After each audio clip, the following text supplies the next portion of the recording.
Hi, today we are doing operations with fractions. Let's get started. Alright, so what we want to first talk about before we get started officially are two really quick things that I forgot to mention in the last video. First of all, any number that is by itself, this applies a lot while doing operations with fractions, which is why I'm mentioning it. Any number that's by itself, like this, like 4, is always going to have an imaginary 1 under it. Because 4 divided by 1, as we saw last video, is just 4. So it's the same thing. And then the second thing is all integer rules apply. So basically, if you add two negatives, it's still going to be a negative. If you multiply two negatives, you get a positive, stuff like that. All those integer rules will apply while working with positive and negative fractions, no matter if you're adding or subtracting, etc.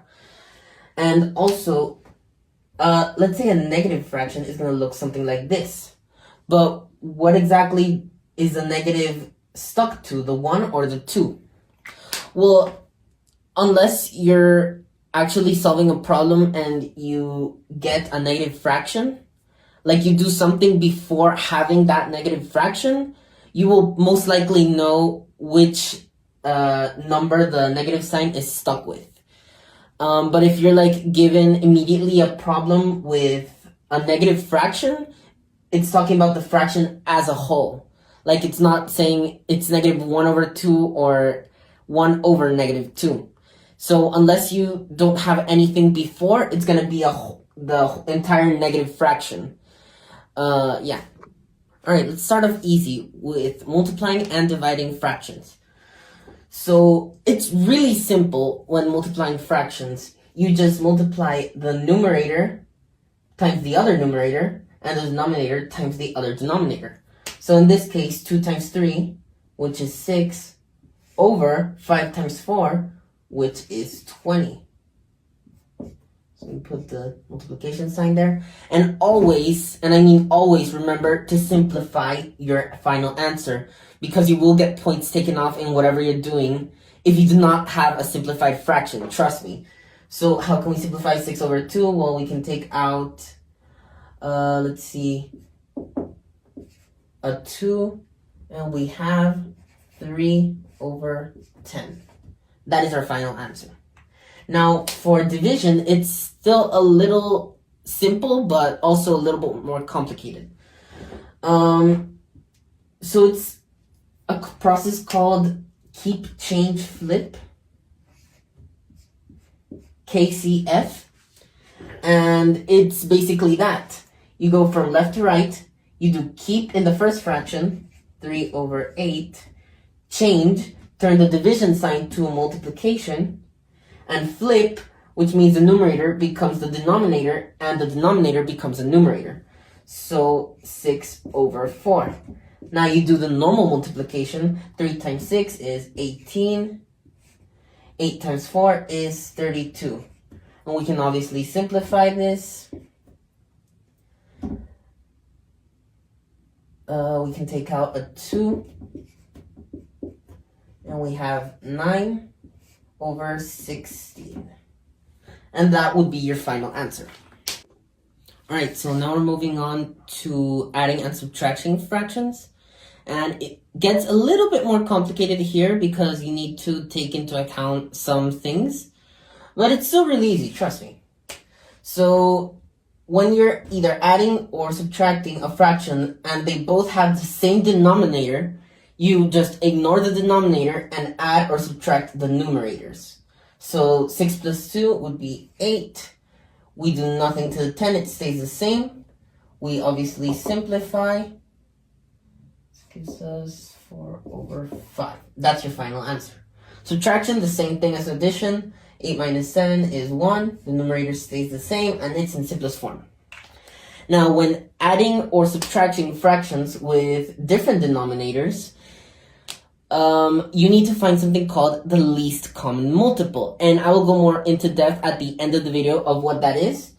But basically, it's finding the smallest number that both denominators can multiply to. Like, just let me show you.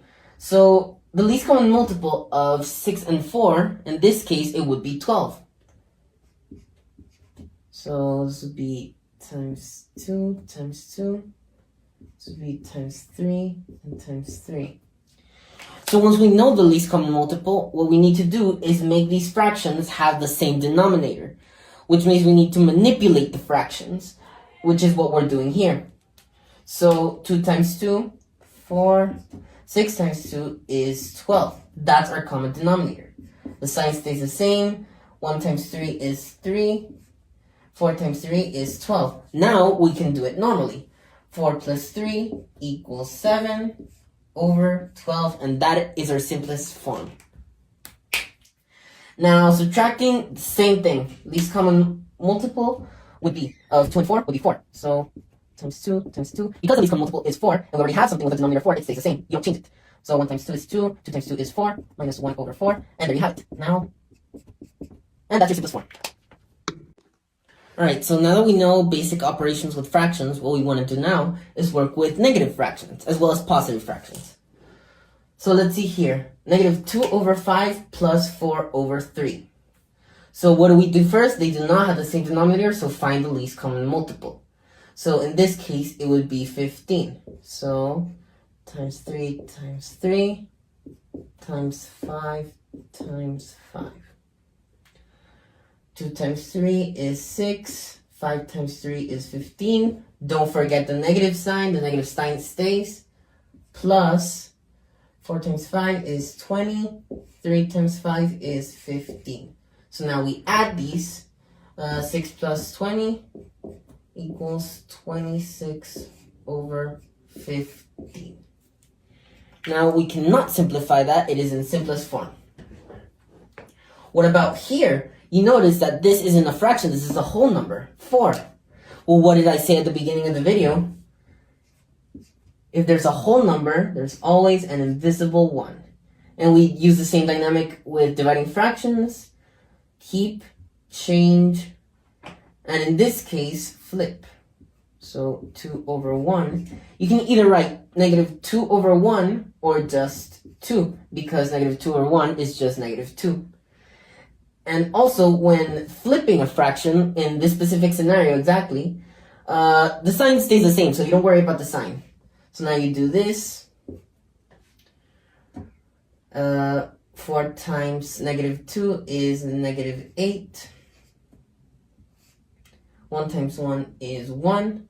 And because it's a positive times a negative, integer rules, the answer will be negative. So negative 8 over 1 is negative 8. And there you have it. Alright, and that's it for this lesson. Here are the main takeaways.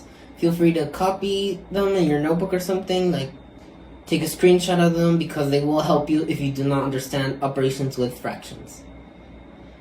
Maybe in the future I'll try to explain more, like for example how I did with the least common multiple at the beginning of the video, so you guys don't get confused, and yeah.